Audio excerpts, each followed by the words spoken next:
I have a confession to make. But first, I want you to make a little confession to me. In the past year, I want you to just raise your hand if you've experienced relatively little stress. Anyone? How about a moderate amount of stress? Who's experienced a lot of stress? Yeah, me too. But that is not my confession. My confession is this: I'm a health psychologist, and my mission is to help people be happier and healthier. But I fear that something I've been teaching for the last 10 years is doing more harm than good, and it has to do with stress. For years, I've been telling people stress makes you sick. It increases the risk of everything from the common cold to cardiovascular disease. Basically, I've turned stress into the enemy. But I've changed my mind about stress, and today, I want to change yours. Let me start with the study that made me rethink my whole approach to stress. This study tracked 30,000 adults in the United States for 8 years, and they started by asking people, how much stress have you experienced in the last year? They also asked, do you believe that stress is harmful for your health? And then they used public death records to find out who died. Okay. Some bad news first. People who experienced a lot of stress in the previous year had a 43% increased risk of dying. But that was only true for the people who also believed that stress is harmful for your health. People who experienced a lot of stress but did not view stress as harmful were no more likely to die. In fact, they had the lowest risk of dying of anyone in the study, including people who had relatively little stress. Now, the researchers estimated that over the 8 years they were tracking deaths, 182,000 Americans died prematurely, not from stress, but from the belief that stress is bad for you. That is over 20,000 deaths a year. Now, if that estimate is correct, that would make believing stress is bad for you the 15th largest cause of death in the United States last year, killing more people than skin cancer, HIV, AIDS, and homicide. You can see why this study freaked me out. Here I've been spending so much energy telling people stress is bad for your health. So this study got me wondering, can changing how you think about stress make you healthier? And here the science says yes. When you change your mind about stress, you can change your body's response to stress. Now, to explain how this works, I want you all to pretend that you are participants in a study designed to stress you out.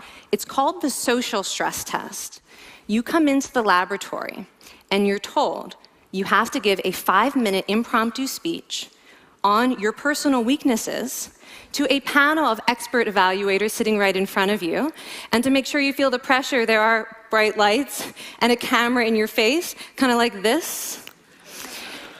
And the evaluators have been trained to give you discouraging nonverbal feedback, like this.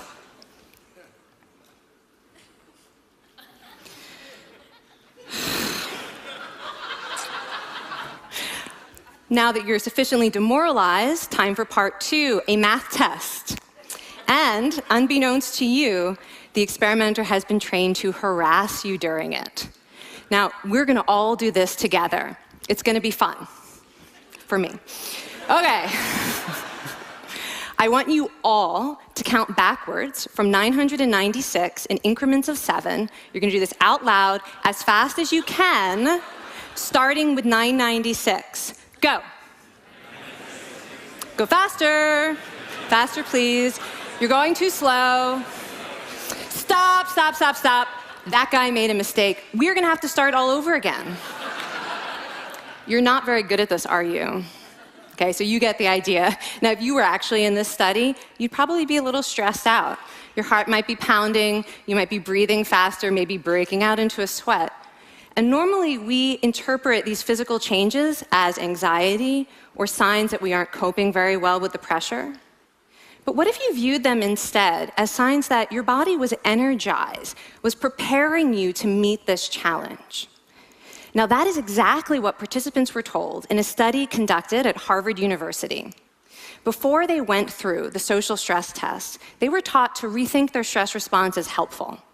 That pounding heart is preparing you for action. If you're breathing faster, it's no problem. It's getting more oxygen to your brain. And participants who learned to view the stress response as helpful for their performance, well, they were less stressed out, less anxious, more confident. But the most fascinating finding to me was how their physical stress response changed. Now, in a typical stress response, your heart rate goes up and your blood vessels constrict like this.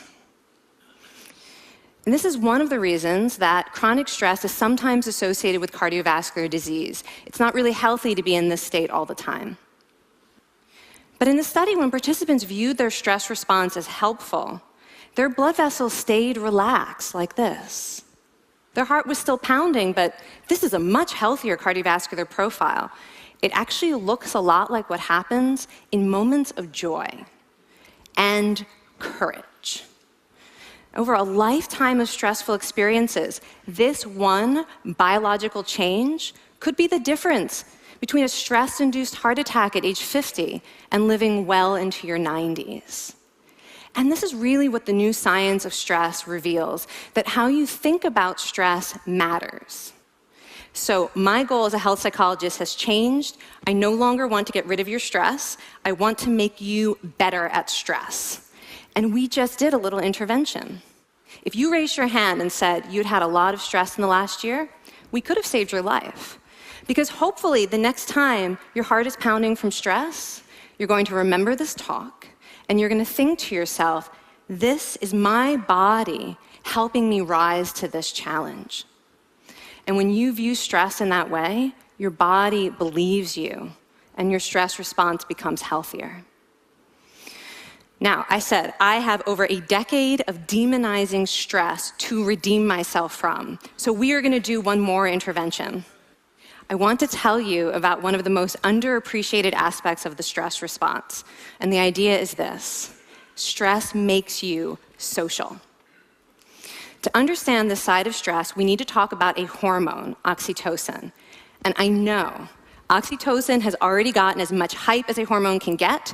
It even has its own cute nickname, the cuddle hormone, because it's released when you hug someone.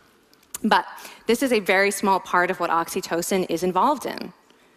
Oxytocin is a neurohormone. It fine-tunes your brain's social instincts. It primes you to do things that strengthen close relationships. Oxytocin makes you crave physical contact with your friends and family. It enhances your empathy. It even makes you more willing to help and support the people you care about. Some people have even suggested we should snort oxytocin to become more compassionate and caring. But here's what most people don't understand about oxytocin. It's a stress hormone. Your pituitary gland pumps this stuff out as part of the stress response. It's as much a part of your stress response as the adrenaline that makes your heart pound. And when oxytocin is released in the stress response, it is motivating you to seek support. Your biological stress response is nudging you to tell someone how you feel instead of bottling it up. Your stress response wants to make sure you notice when someone else in your life is struggling so that you can support each other. When life is difficult, your stress response wants you to be surrounded by people who care about you. Okay, so how is knowing this side of stress going to make you healthier? Well, oxytocin doesn't only act on your brain, it also acts on your body. And one of its main roles in your body is to protect your cardiovascular system from the effects of stress. It's a natural anti-inflammatory. It also helps your blood vessels stay relaxed during stress. But my favorite effect on the body is actually on the heart. Your heart has receptors for this hormone. And oxytocin helps heart cells regenerate and heal from any stress-induced damage. This stress hormone strengthens your heart. And the cool thing is that all of these physical benefits of oxytocin are enhanced by social contact and social support. So when you reach out to others under stress, either to seek support or to help someone else, you release more of this hormone, your stress response becomes healthier, and you actually recover faster from stress. I find this amazing that your stress response has a built-in mechanism for stress resilience. And that mechanism is human connection. I want to finish by telling you about one more study. And listen up, because this study could also save a life. This study tracked about 1,000 adults in the United States, and they ranged in age from 34 to 93. And they started the study by asking, how much stress have you experienced in the last year? They also asked, how much time have you spent helping out friends, neighbors, people in your community?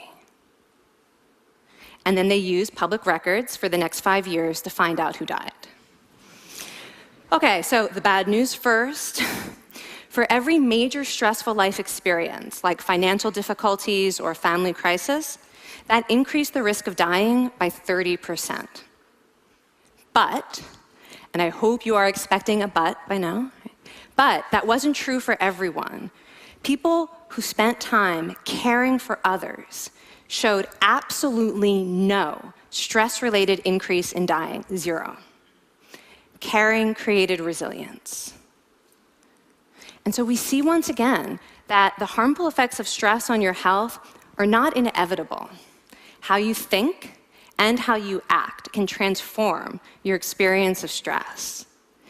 When you choose to view your stress response as helpful, you create the biology of courage. And when you choose to connect with others under stress, you can create resilience. Now, I wouldn't necessarily ask for more stressful experiences in my life, but this science has given me a whole new appreciation for stress. Stress gives us access to our hearts. The compassionate heart that finds joy and meaning in connecting with others. And yes, your pounding physical heart working so hard to give you strength and energy. And when you choose to view stress in this way, you're not just getting better at stress, you're actually making a pretty profound statement. You're saying that you can trust yourself to handle life's challenges. And you're remembering that you don't have to face them alone. Thank you.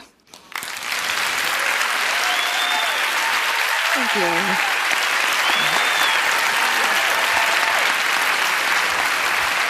I mean, this is kind of amazing what you're telling us. It seems amazing to me that a belief about stress can make so much difference to someone's life expectancy.